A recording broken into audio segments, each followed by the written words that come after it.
Today's presentation is, let me bump up the screen here, is entirely on a Jupyter Notebook. And you can get your hands on this Jupyter Notebook, at this URL right here, globalnerdy.com/civo-nav/local-rag. Anyways, my name is Joey Davila. I am the Supreme Developer Relations Person at Unified.to. It's basically an API of APIs. We integrate with 160 APIs, but you only have to talk to us and you never have to integrate with Salesforce again. That alone is worth it. So anyways, what I'm here to talk about today is retrieval-augmented generation, or RAG for short. And it's an AI technique that combines two things. The first thing, of course, is a machine learning model, typically an LLM. And secondly, it provides a mechanism for retrieving additional information to supplement the LLM to produce better answers. Now, your first question probably is, look, it's 11:15 to 11:30 right now. This is my dumbest time of the day. I don't want anything terribly difficult and technical. Can you make this thing as simple as possible? And I will. And I will explain it using Star Wars characters. Let me just scale things down here a little. Okay.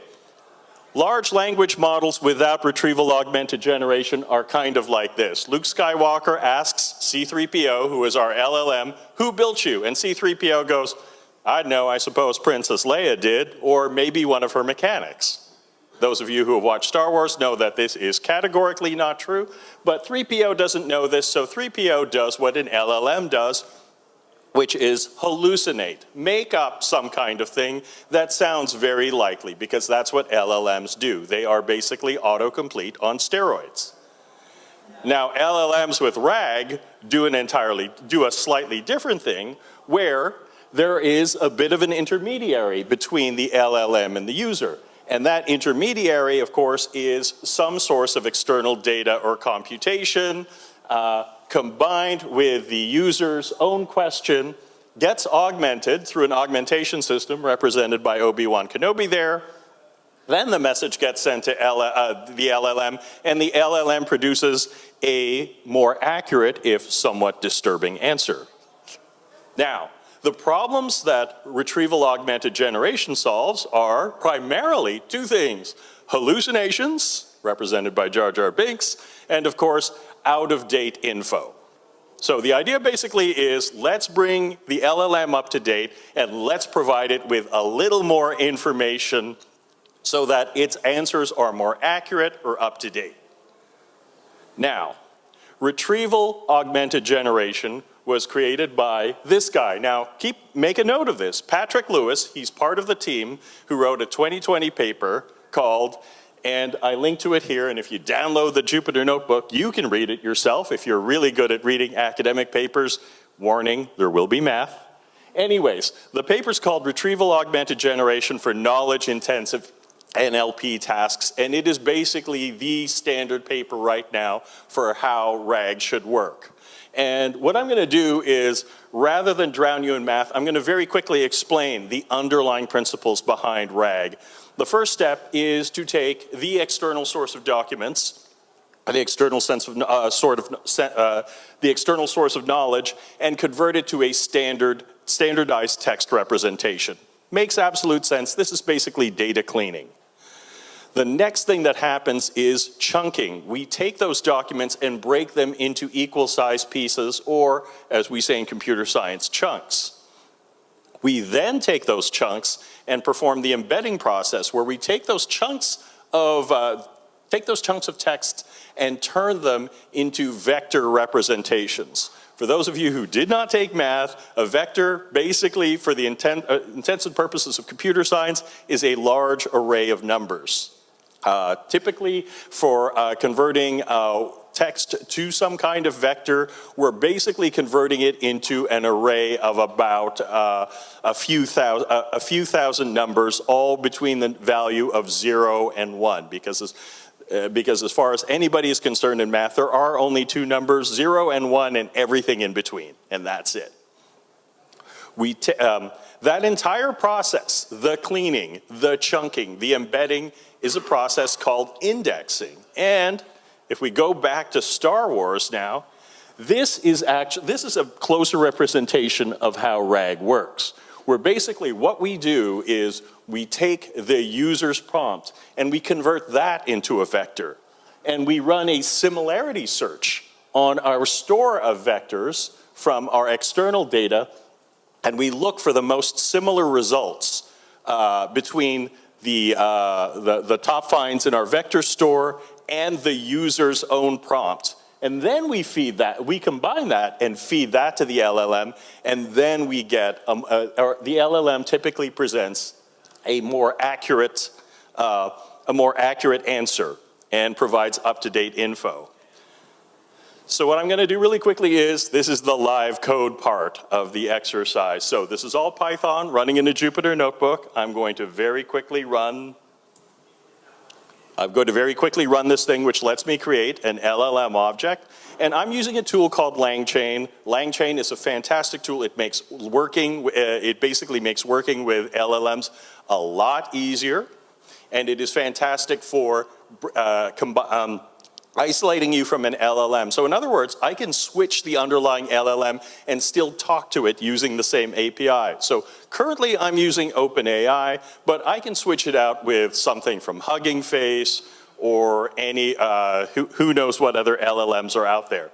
This thing, LangChain, interfaces with dozens of LLMs. So I'm gonna very quickly create a LangChain wrapper around an OpenAI LLM and ask it a question: whose fault is the AI term RAG? Patrick Lewis regrets the creation of the term RAG. He goes, you know, I wish I'd come up with something better. And OpenAI's output right now is there is no specific group or individual who's to blame. That is not true, but we will fix that. The next thing I'm going to do is I'm going to create a prompt object.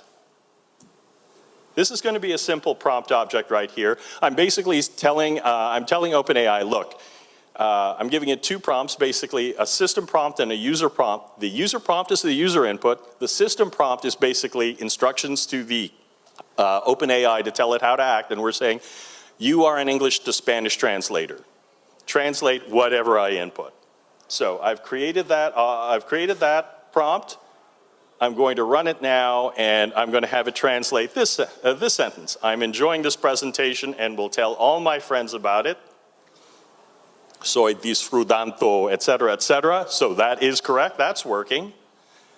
Now what I'm going to do is I'm actually going to do some RAG stuff. So the first thing I'm going to do is I'm going to load a web page by NVIDIA which mentions who wrote the original paper on retrieval-augmented generation, and I'm also just printing out whatever the document text I fetched. So this is the text inside that web page. I just printed it out to confirm that we actually loaded the page. The next thing I'm going to do is I'm going to create a store of word vectors for that page, so I'm going to run that right now. This is where we go through the entire process of indexing that page and converting its contents into vectors. Those vectors we're going to use to compare against the user's input. We're going to find a close match and feed both to the LLM. So I'm creating a chain right now which is going to retrieve all this information and work it together, and it is time for us to test it now. Once again, I am going to ask OpenAI, whose fault is the term RAG? Let's hope this works.